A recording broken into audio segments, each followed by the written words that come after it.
For months, Russia was torn by strikes, riots, mutinies, and political assassinations. Nicholas feared that the violence would topple his empire. Toward the end of 1905, he issued the October Manifesto. In this document, he promised basic civil liberties. He also announced the formation of a national legislature, or Duma, that would have to approve all new laws. The first Duma met the following year. It did not take long for delegates to learn that despite promised reforms, Nicholas II was still in charge. After 10 weeks, Nicholas simply dissolved the Duma because the majority of those elected had opposed him. Nicholas had survived the revolution of 1905, but the people's anger didn't disappear. And in just a few short years, the people would rise again. And the Tsar's regime and his empire would come crashing down. Did you know? In 1932, the Hollywood studio MGM released Rasputin and the Empress, a film that portrayed a love affair within a fictional Russian royal family. But the princess in the film was based on real-life Russian princess Irina Romanov-Yusupov, who filed a lawsuit against MGM, claiming libel. Because she won her suit, all Hollywood films now include a disclaimer.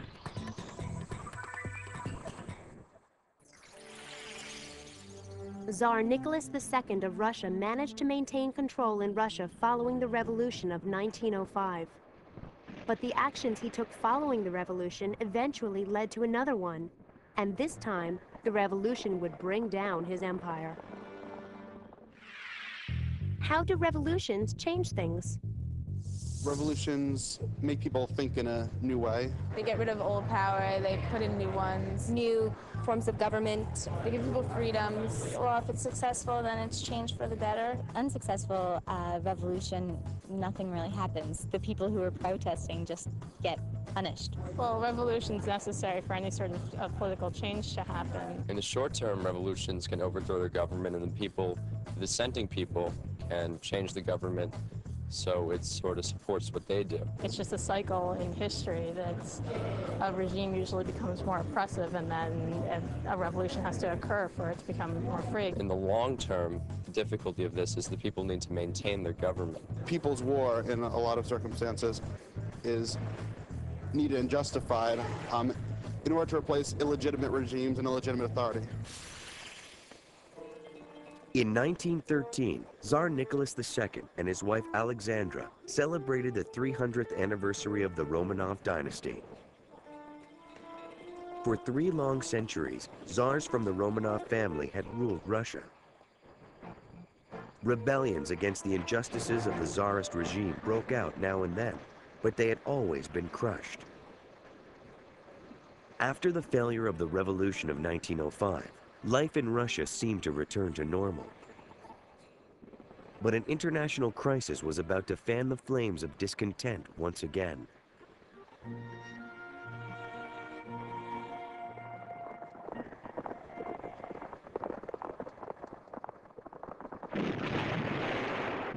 When World War I erupted, Tsar Nicholas sent his armies into battle against Germany. Russia had the second largest army in Europe, but it was one of the least industrialized countries in the war. Its military relied on sheer numbers against its more advanced German enemy. As a result, Russian casualties mounted quickly. Rumors of military incompetence spread, and soon turned the Russian people against the war. To help bolster morale, Nicholas decided to go to the front lines and take control of the army himself. While he was away, Tsarina Alexandra was left in charge of the country. But many didn't trust Alexandra because she had been a German princess before marrying Nicholas. This led to a string of resignations among the Tsar's ministers.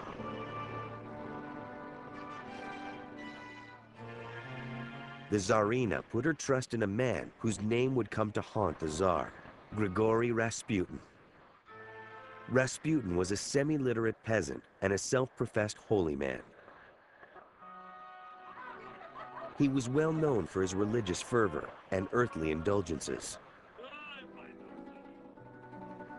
But Rasputin had won Alexandra over with his charisma and his ability to help her son. Alexis, the Tsar's only son, had hemophilia, a genetic blood disorder. Rasputin seemed to be the only person who could alleviate the boy's suffering. Rasputin gained a strong influence over the royal family. Alexandra, who came to see Rasputin as important to the safety of her son, was completely captivated by him. When the Tsar went to the front lines to supervise the troops, Rasputin transformed his influence over Alexis and Alexandra into political power. Officials who criticized his growing power were removed from their posts. The Tsarina replaced them with Rasputin's friends, or others whom he could control.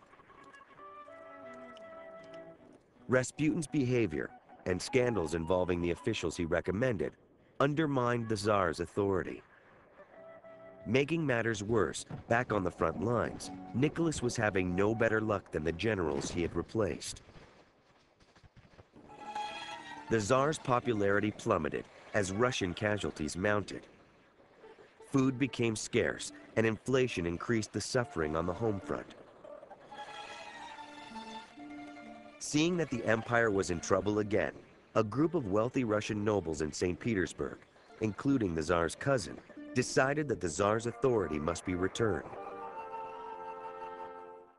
Getting rid of Rasputin was the first step. In December 1916, they plotted to assassinate Rasputin and end the shame he was heaping on the monarchy. When a generous portion of poison failed to kill him, Rasputin was shot, and his body was thrown into the frozen Neva River. But it was too late. Rasputin's incompetent political appointees had helped convince the Russian people that the Tsar's government was hopeless. And as the Tsar's ongoing war with Germany made Russia's failures mount and its food dwindle, the government was rocked to its very foundations. Finally, Nicholas was forced to abdicate in 1917. He became a prisoner, first in his own palace, then in Siberia.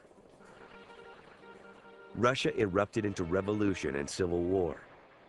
Revolutionary Bolsheviks seized power and battled against the forces still loyal to the Tsar. The Bolsheviks feared that the Tsar might one day return to power. So on the night of July 16, 1918, they executed the Tsar and his family.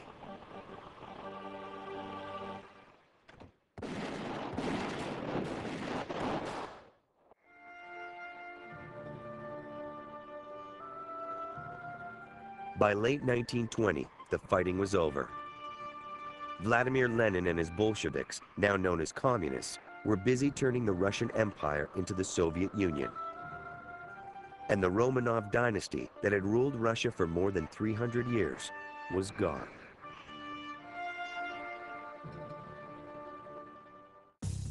You've been given all the information. Now it's your turn to discuss the questions. Take a moment to talk about the following. What tensions within Russia led to the revolution of 1905? How did the actions of the Tsar and Tsarina bring down the Russian Empire? We hope you've enjoyed this assignment discovery journey into the lost empires of Asia and Russia.